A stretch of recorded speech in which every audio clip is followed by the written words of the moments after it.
रजनी को बचपन से ही पेंटिंग का बहुत शौक था।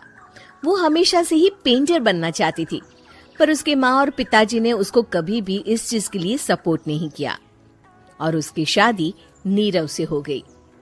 नीरव रजनी को बहुत प्यार करता था, पर रजनी हमेशा चुपचाप ही रहती।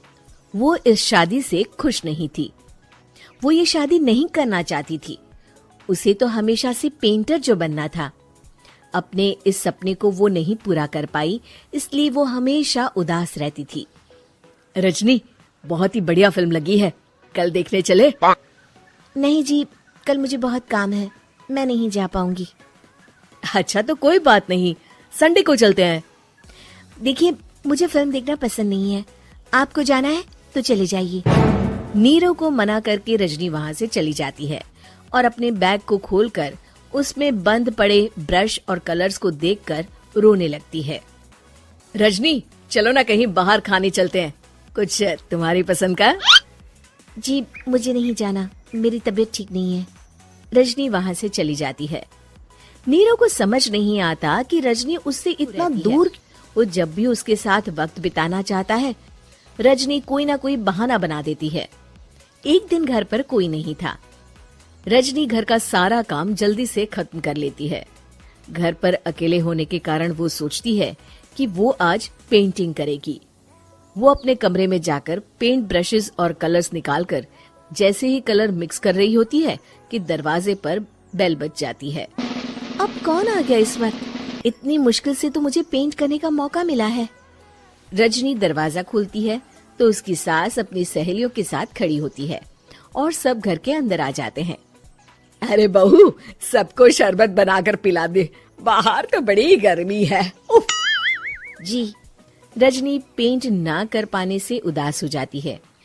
उसे गुस्सा भी आ रहा होता है कि उसने इस शादी के लिए हाँ क्यों कह दी। वो रसोई में जा रही होती है कि उसकी सास उसे रोकती है। बहू, सबके खाने का भी इंतजाम कर लेना, आज का लंच तो ये सब यहीं करेगी। हाँ। रजनी बिना कुछ कहे रसोई में चली जाती है। सबके लिए खाना बनाती है। सब खाना खाते हैं और रजनी घड़ी देखती है कि ये सब कब जाएंगे ताकि वो अपनी पेंटिंग कर सके। जब शाम होती है तब सब चले जाते हैं अपने घर। अरे बहू, सब तेरे खाने की तो बहुत तारीफ कर रहे थे, सबको बहुत अच्छा लगा खाना। आपको मुझे सुबह बताना चाहिए था ना कि आपकी सहेलियां आ रही हैं। पता भी है कितना वक्त लगा सारा खाना बनाने में। अरे बहू, तू ऐसे कैसे बात कर रही है मुझसे? तो और कैसे बात करूं? मैं इस घर की कोई नौकरानी नहीं हूँ कि इतना काम करूंगी। रजनी अपने कमरे में जाकर दरवाजा बंद कर लेती है। शाम को जब नीरव आता है तो उसकी माँ उसे पूरी घटना के बारे में बताती है। क्या रजनी ने आपसे इस तरह बात की माँ? हाँ, और पता नहीं उसे क्या हो गया है, शाम से बाहर भी नहीं आई है। मैंने तो कई बार आवाज दी, खाना भी नहीं खाया उसने। तू ही बात करके देख ले बेटा।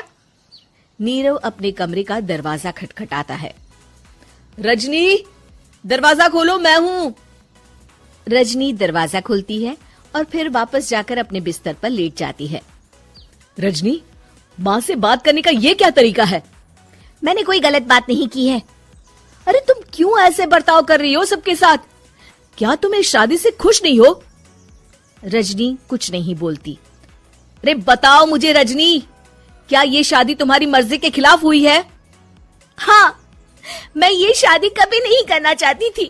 तुमसे क्या, मैं किसी से भी शादी नहीं करना चाहती थी। रजनी रोने लगती है।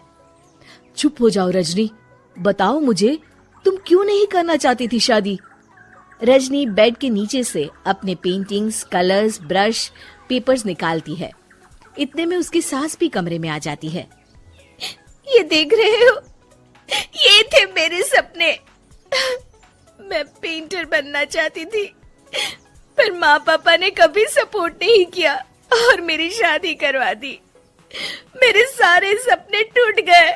हर वक्त बस गुस्सा आता रहता है मुझे।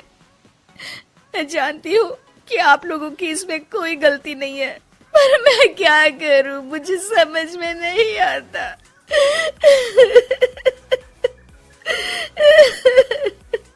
रजनी फूट फूट कर रोने लगती है। मुझे माफ कर दीजिए, आप दोनों के साथ मैं बहुत बुरा बर्ताव कर रही हूँ। अरे रजनी बेटा चुप हो जाओ तुम। नीरव पानी लेकर आता है। ये लो पानी पियो और शांत हो जाओ। रजनी पानी पीती है और उसकी सास पेंटिंग्स देख रही होती है। अरे नीरव, हमें तो पता ही नहीं था कि हमारी बहू कलाकार है। अरे कितनी अच्छी पेंटिंग्स बनाई है, देखो तो। ये वाली तो मैं अपने कमरे में ले जाऊंगी। आपको ये पेंटिंग्स अच्छी लगी? अच्छी नहीं, बहुत अच्छी लगी। और तुमने हमें बताया क्यों नहीं?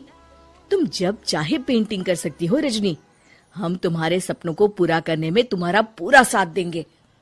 हाँ बेटा, हम कला की कद्र करते हैं। हम कलाकार तो नहीं, पर मुझे गर्व है कि मेरी बहू एक कलाकार है। रजनी, नीरव और सास तीनों हंस पड़ते हैं।